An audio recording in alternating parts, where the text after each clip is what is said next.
although he's highly regarded as one of the greatest athletes of all time, and if he were still alive, he'd probably correct that to the greatest of all time. Heavyweight boxing champion Muhammad Ali was perhaps just as influential for his activism during the turbulent late 60s and early 70s. Ali, who was born Cassius Clay in 1942 and became Muhammad Ali after joining the Nation of Islam in 1964, refused to be drafted into service during the Vietnam War, which effectively ended his boxing career from 1967 to 1970. Meanwhile, his early views on race relations in THUS went well beyond the Some of these opinions are explored in the new 6-part MSNBC documentary series David Frost vs., which highlights television interviews conducted by the esteemed British journalist with luminaries like Ali, Jane Fonda, Elton John and the Beatles over the years. The second episode, David Frost vs. Muhammad Ali, which premieres on May 4, is devoted to Frost's series of interviews with Ali, 4 of which took place while Ali was banned from boxing. According to the documentary, Frost did 12 interviews with Ali during the 34-year period between 1968 and 2000. Things get off to a rocky start as their first televised interview, which took place in 1968 when both men were still in their 20s, is shown in the episode. When Frost confronts Ali over one of his previous declarations, Ali "Yes, sir. I really believe that all white people are devils," Ali says in the rare clip.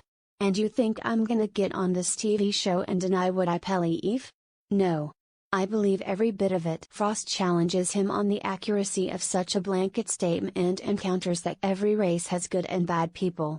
They argue back and forth, and Ali even stops the interview briefly to get the Christian Bible from his briefcase to try to prove everybody's like, you can hear a pin drop. Ali's former wife Khalila Ali, 75, who was in the live televised Ion audience, says in the episode, "You can hear a pin drop." People's looking are more back and forth follows, including a debate over whether the biblical reference to Gentiles includes black people. "I think a lot of the things you're fighting for are marvelous, but it's dangerous rubbish to suggest that all white people are devils and all black people are saints." Ali replies, "See you the devil now, how you're talking. I didn't say all black people are saints. You lying just like the devil. I said, we got bad black people that take after." At the time that he spoke, he generally believed that. Attorney and speechwriter Clarence A. Jones, 94, who was a friend of both Ali and Dr. Martin Luther King Jr., says in the episode, "He wasn't, Muhammad Ali wasn't acting.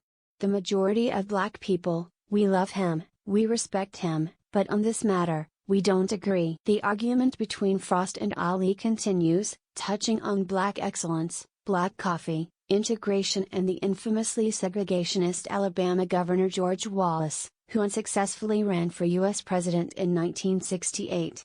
Ali says if he had voted, he would have voted for Wallace, who Ali says, talks like the way white people. It was such an unfiltered, live television interview, Frost's son Wilfred, 39, says in the episode. "You have a slot to fill, and that's it. The credits just start to roll, and they're still going at it."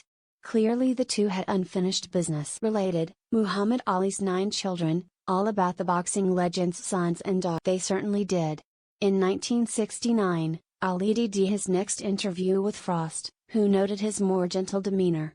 "As so-called militant or controversial as I may be," Ali says, "I walk the streets daily with no guards, I socialize with everybody, I stay out of trouble, but when I see white boys signing draft cards and leaving the country and then me being more crucified than them, and I haven't done nothing illegal, this is what cause your riots and make people." When Frost asks him if he's become any gentler in his views about hate, Ali replies, "What I have been taught is not hate. We don't hate white people. We don't hate nobody.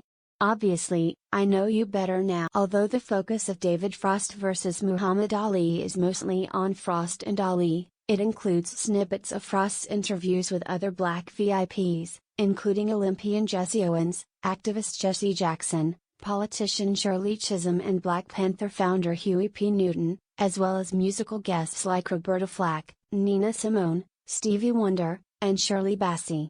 Liam Neeson and Ruth Pointer of the Pointer Sisters are among the people who offer commentary in the episode, and Frost's 3-year romance with Diahann Carroll is also covered. Toward the end of the episode, a segment of Frost's final interview with Ali in 2002, 34 years after T-Hay first met, is shown.